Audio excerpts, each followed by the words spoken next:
What's up, good people? Mark Holmes here, and as always, I want to say thank you all for watching, commenting, subscribing, and being part of the Joe Boo Sports Report. Without you guys, as well as you ladies, you know that this literally does not work. I hope everybody's having a great day.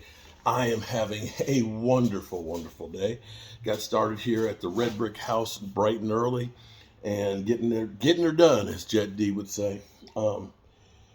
But that's not why you're here, because if you're here for that, then you should be on the other channel, Joe Boo's Day Job. I don't want to piss off anybody who is just a Dallas Cowboy fan and doesn't give a rat's ass about this place. But today, another month has gone by. And when I get back to the man cave, oh man, I got to get Miss Tracy to put another red star X over the month of May, because May is gone. That's another month that's down, gets us closer to the kickoff of the 2023 season. I couldn't be happier. I am ecstatic about that. And so, something that happens today, the Dallas Cowboys get themselves $10.9 million of cap relief. Bam! Just like that. Boom. So we're sitting here right now, today, with almost $22 million of cap space. For the Dallas Cowboys, this is uncharted territory, because usually we're scrambling for cash, we're restructuring contracts left and right and things, and they can get more money if they go ahead and get that extension done for Dak Prescott. I know the Dak Prescott haters are, you're going to give him more money, you're crazy. It's like, dudes, you just don't understand how this shit works. You just don't. You're just a freaking idiot, okay? You look at Jalen Hurts' contract where his cap number is only like $6.8 million. If you want to compete, you got to have the cash. You know, kiss my ass, give me my cash.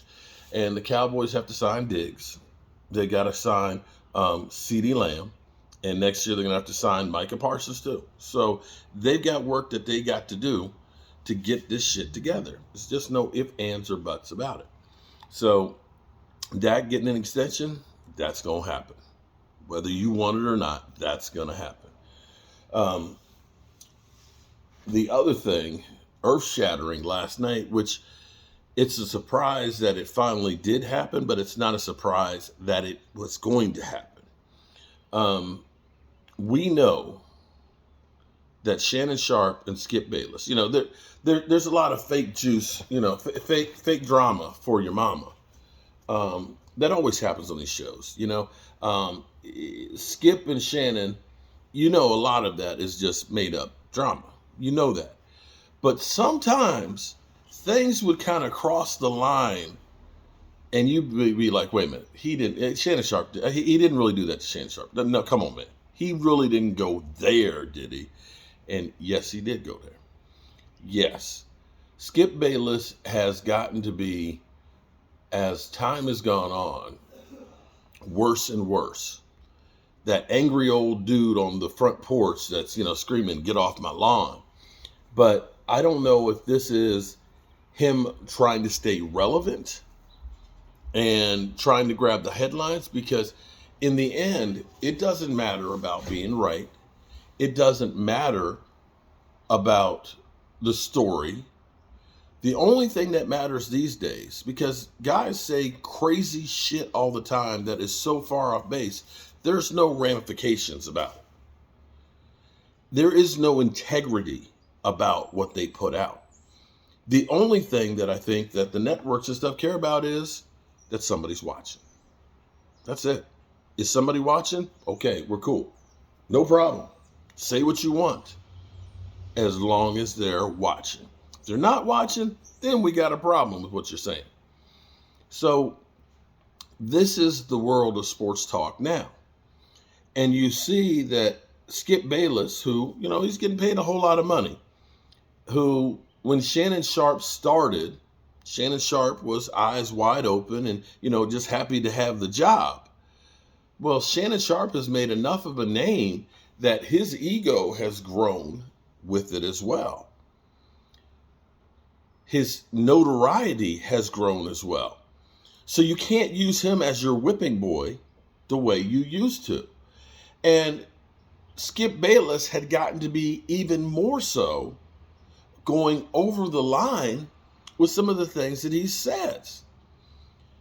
And you start looking at this and saying, wait a minute, that was just wrong. That's beyond more than just trying to get clicks. When you went after Shannon Sharp about, he's jealous of Tom Brady because your career ended when you were 35 and he's still going at 45, you were kind of like, dude, that was when I said that this is the beginning of the end. I literally thought that Shannon Sharp was going to jump over the table and slap the dude, and he deserved to be slapped. And then after the Damar Hamlin situation, with the tweet that he put out, and Shannon Sharp literally, hat in hand, telling you how he felt about seeing a guy literally die on the field and having to be revived, having seen a teammate get paralyzed, having gone through all the things that he went through on the field, that, here it is, the callous Skip Bayless, who never had to do, never had to put his ass on the line for anything, is in here, they got to play this game. There's playoff ramifications. What? And not even allowing Shannon Sharp enough time to talk. That's when you start saying, yeah, this was the beginning of the end for that group. It just really was.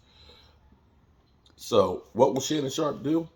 He bought out of his contract with Skip Bayless. Now, we don't know if that means he is going to go to another show or if that is going to be him going to another network. There's some speculation that, hey, you can see him on First Take. The thing that's you can look back on, shows that were great. Mike and Mike used to be one of my favorite shows. Mike Greenberg and Mike Golick.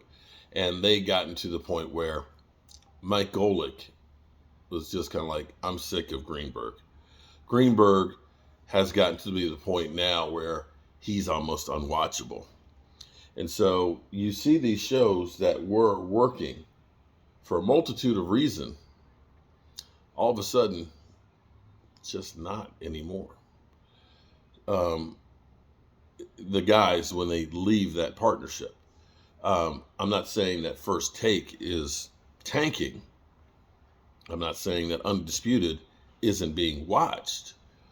But when you look at Pat McAfee, who gets about 3 times the amount of views a day, they're not the top of the food chain any longer.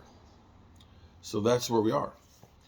And now that the Cowboys have some cash and Zeke Elliott officially is no longer a Dallas Cowboy, they could re-sign him if they wanted to, basically for a veteran minimum. And I'm not sure at this point if he would turn that down. He hasn't had that much interest. We saw, the Zeke Elliott workout video that we see annually yesterday. And as far as we know, we haven't heard a single rumor about anybody wanting Zeke. So there you have it. I've got to run to Home Depot and pick up some materials and get some plywood and things for the cabinets and some plugs and smoke detectors and things like that for Mike to get put up in here. And we're going to make it a great day here at the Red Brick House. And if you're interested at all in what we're doing here with this house, by all means, check us out on my other channel, Joe Boo's Day Job. All right? Peace.